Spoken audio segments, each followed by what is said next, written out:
Just remind you of what Iran's supreme leader has been saying in his first public statement since the end of the Israel-Iran war. He says Iran has achieved victory over Israel, saying that the U.S. gained no achievement from the war. And he said that the U.S. entered the war because it felt if it did not enter, Israel would be completely destroyed. And the Iranian supreme leader congratulating the Iranian people on victory over the U.S. in that first statement since the end of the conflict. Well, let's get the perspective from Israel now and speak to Uri Dromi, who's a retired colonel in the Israeli Air Force, who's also served as a spokesman for the Rabin and Peres governments in Israel. He's joining us from Tel Aviv. Thank you so much, Mr. Dromi, for your time and your patience. So we've heard that first statement there posted on social media by the Iranian supreme leader, saying, first of all, that the U.S. entered the war because if it felt that if it didn't, Israel would be completely destroyed.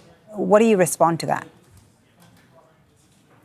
This is so ridiculous that at first I couldn't believe I really hear that. I doubt it if there's one Iranian who knows anything about anything who believes that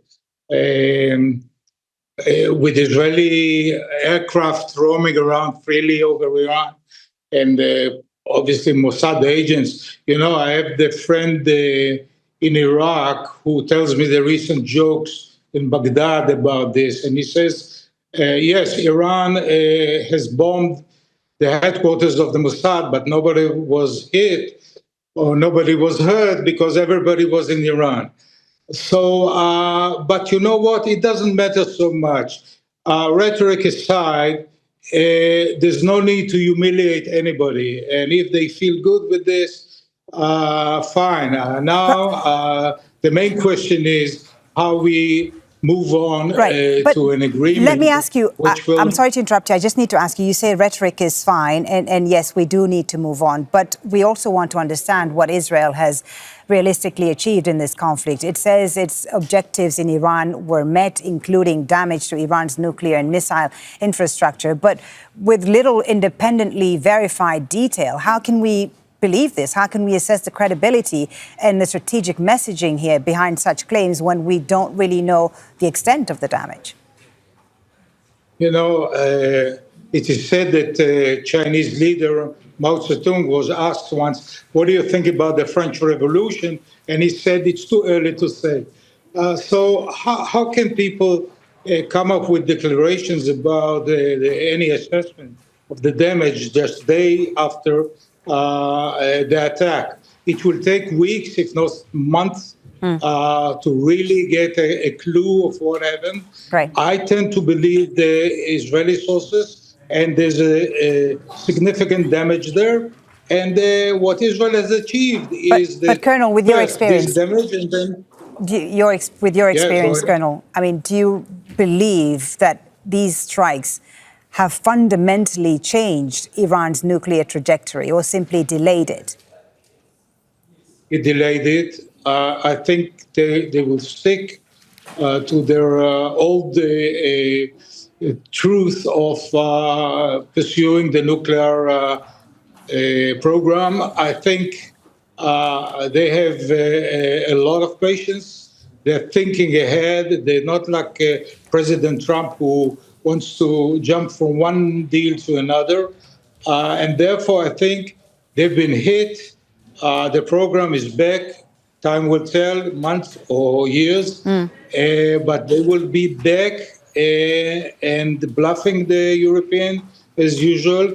And therefore, the new deal, if there is one, the new agreement should be very tight, and it should leave ways to coerce it effectively. Okay, Colonel, I'll have to ask you now about Gaza, if I can, please.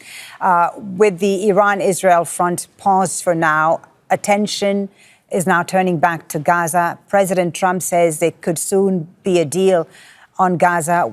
We've heard a number of analysts say they don't think that is the case, that the Netanyahu government is unwilling to end the war on Gaza. Is that the case? Why would they not want to end this conflict? Is it just about the remaining captives, or are they deeper political or strategic drivers at play?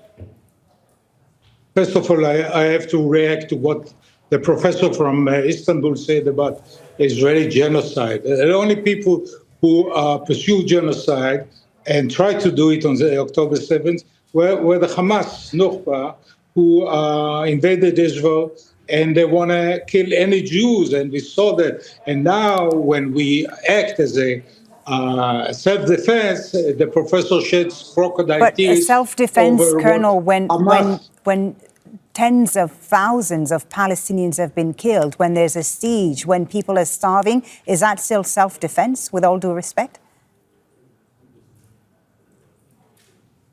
There is one word which is always missing in the Arab or Palestinian vocabulary, and that is accountability.